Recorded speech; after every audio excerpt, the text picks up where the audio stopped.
Alright then, here we are, about to do another advent of code. I just made myself some microwave soup dumplings that were on sale. So I'm going to bite one of these and then we're going to pop it open and give it a try.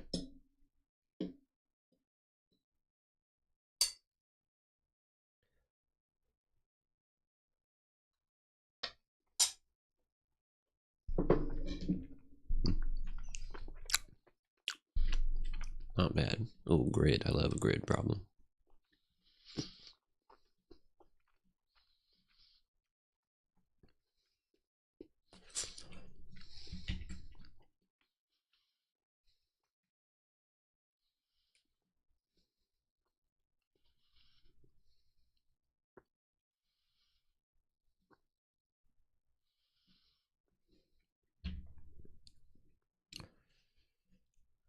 Okay.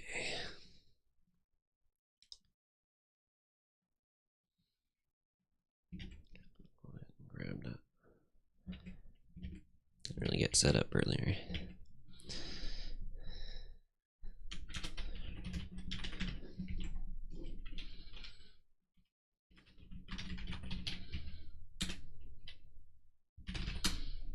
Okay.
part 1 done.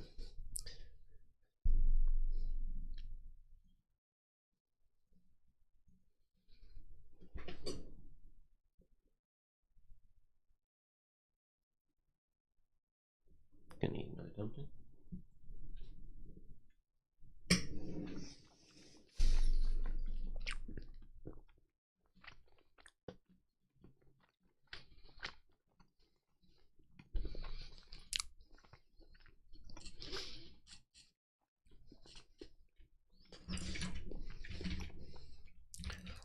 Let's try just to force.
Oh.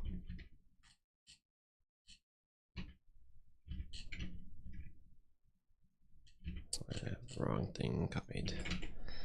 So maybe that did work fine.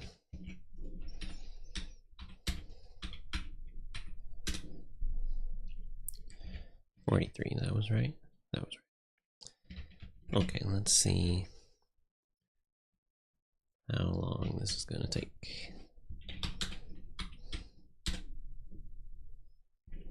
Not long at all.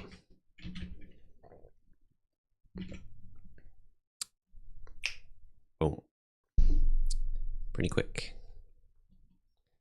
Like I said, I like a grid problem.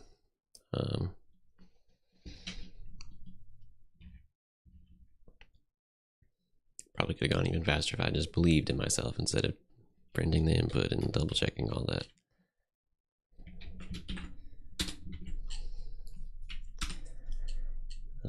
Let's just clean it up real quick.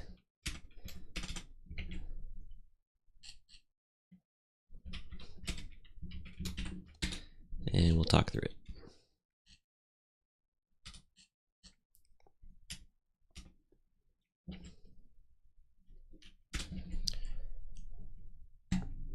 Okay. So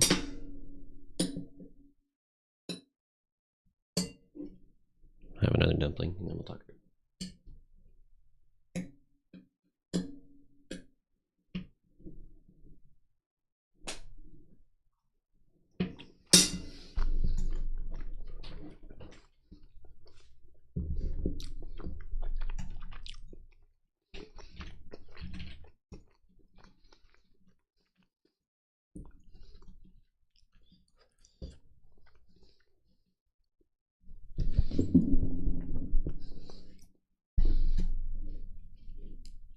Okay, so for this problem, we're working with a 2D grid, something I've done many times before and something I enjoy working with. We have these rolls of paper. I don't know why, while I was doing it, I was picturing like toilet paper rolls because it kind of looks like a toilet paper roll on its side. but they're just paper. Anyway, so the deal is if there's less than 4 rolls of paper adjacent to a roll, then we're marking it as like safe to take. So the first thing we want to do is get our neighbors. I'm specifically counting the number of @signs that are in our neighbors. Other times I've written similar functions to collect all the neighbors and add them into an array or do other things with all the neighbors. But this is a sort of function I've written before in a more or less a similar way. So I kind of already had a good idea of how I wanted to approach it. When I do a 2D grid problem, I like to upfront get the bounds. That can just be helpful to have. Keep yourself in bounds to iterate through the whole thing, blah, blah, blah. So I wrote this quick function, takes a row and a column. That's also something when I work with 2D grids, I like to use R and C for row and column. It just makes it easy to remember which one is horizontal, which one is vertical, not get confused with X and Y or I and J or something like that. So I like R and C.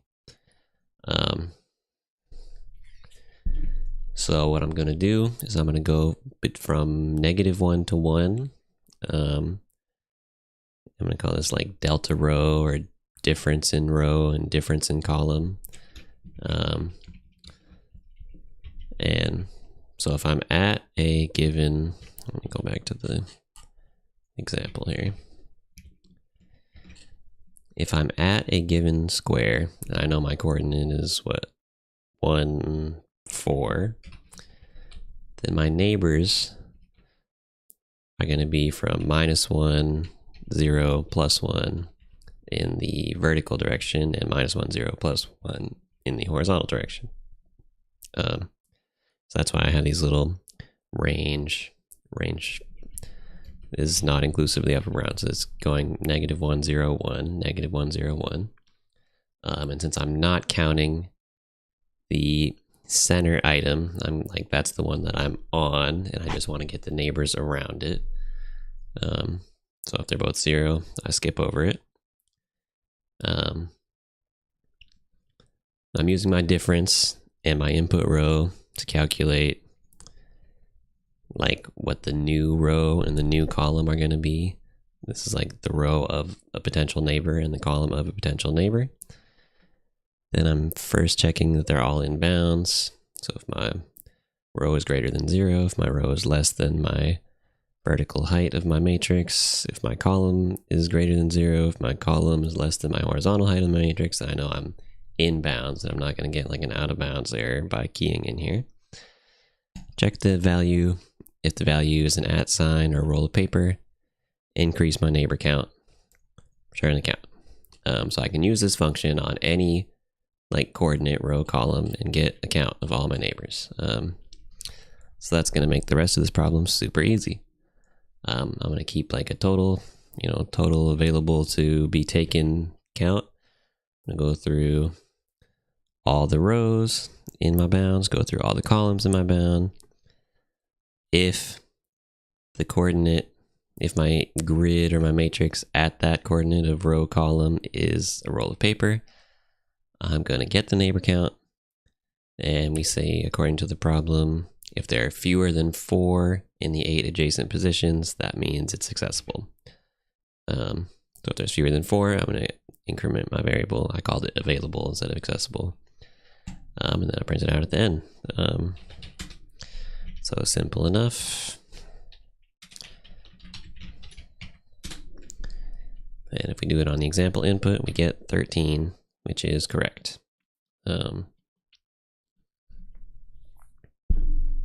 Right, so that's cool. For part 2,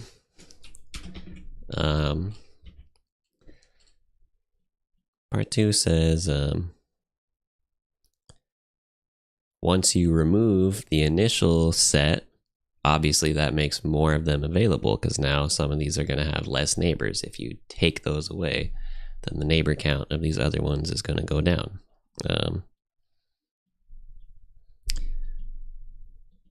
right? So we do our initial remove the 13 roles. Now we have a new one with less. They're marked by these X's of where the ones are missing.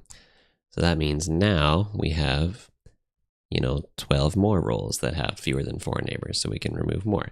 Now we have 7 more roles with less neighbors, so we can remove more, right? So it's kind of just keep going,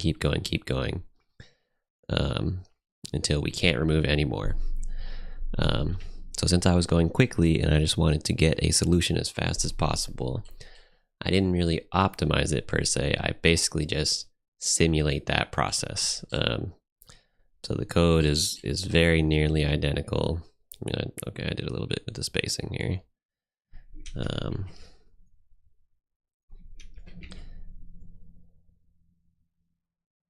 What's off with the spacing? Put an extra line here. Right, so if I compare these two, all this stuff is basically the same. I did change this so that I can mutate the input for later. And I have basically the same loop here.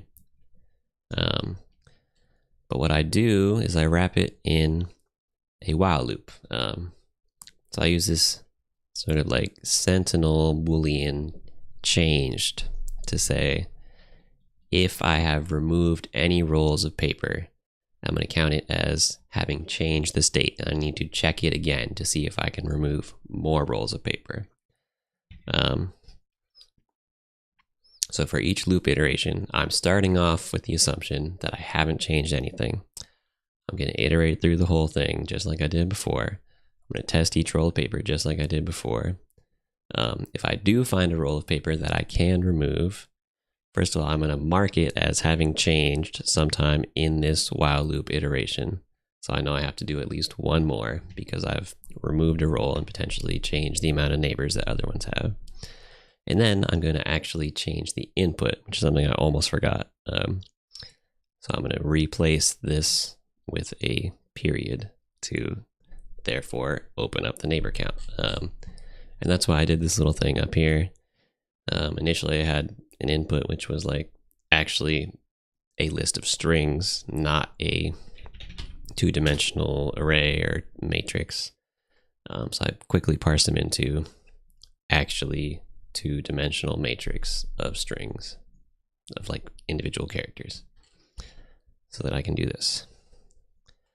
And then I just simulate that process basically exactly as it's stated in the problem. I didn't try and do any fancy optimizations or anything like that. And